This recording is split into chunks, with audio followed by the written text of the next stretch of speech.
Hi everyone, this is Prashad Parthiban. Today I'm going to take a training on P&C insurance premium audit. So what is a premium audit? Any lines of business like workers' compensation or general liability where the premium is based on fluctuating variables. When you say fluctuating variables, if you take workers' compensation, the core factors to determine premiums are payroll, employees' payroll. And we all know employees' payroll is not going to stay the same for the entire year. It can fluctuate. So if you take general liability, the way we calculate premium is based on the products that we sell and the company's overall sales. So this can also fluctuate for the entire year. Wherever you see a fluctuation, and that is going to be the important factor for coming up with the premium, then we use premium audit. So if you see, there are two types of premium audit. One is final audit, one is premium report. So the final audit is the one which we do at the end of the term.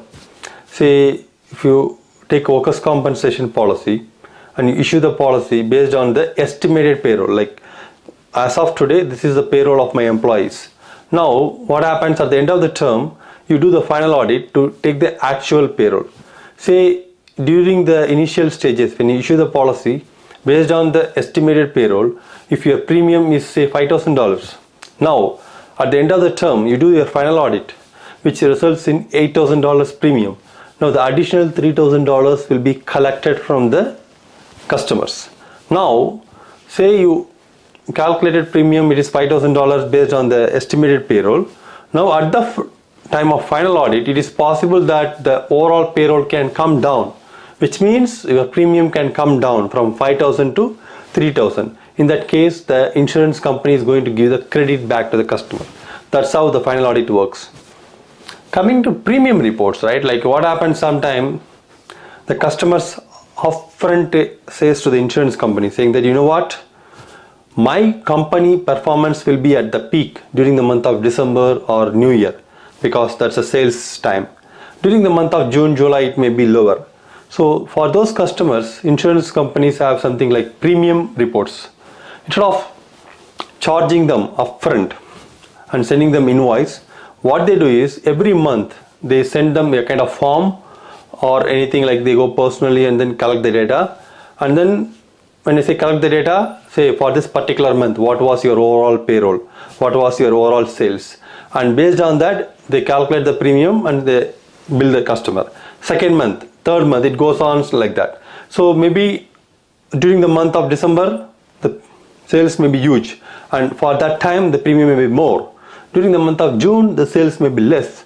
During that time, the premium may be less. So that's why we use premium reports.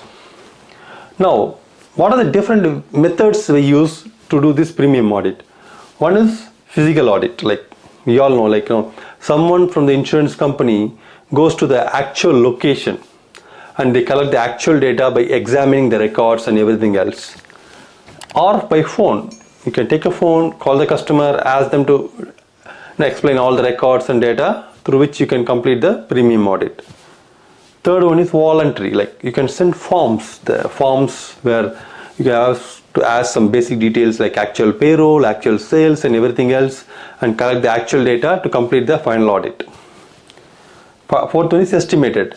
Some customers may be out of business, we cannot do anything much about it. We have to use the estimated payroll to calculate the premium. Now these are the different ways. Now let's take a very simple example to explain this concept of premium audit. Say for a workers' compensation policy, you are issuing a policy with two class codes. For those who are new to class codes are nothing but a way of categorizing the employees within a company.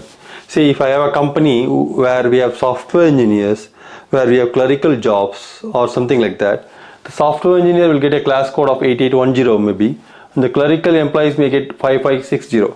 The reason why we are doing it is, if something happens to a software engineer who gets higher payroll salary, then we have to pay more. The insurance company have to make more. Say if the clerical employees gets lesser than the software engineer, then if something happens, the insurance company have to pay less. It's vice versa. Sometimes the clerical can get more and software can get less. So what we do is we categorize every type of work into class code so that they have their kind of rates accordingly, and then we come up with a premium. Now in this example we have two class codes, 8810 and 5560, each have their estimated payroll, and based on this payroll we got a premium of 4,800. Now the policy got expired and you try to gather the actual payroll using one of these methods. When you do that, initially the estimated payroll is 35,000. Now the actual payroll is 45k. Similarly for this class code 5560, the estimated payroll is 85,000k and now it is 98k. Now the updated premium is 6,000.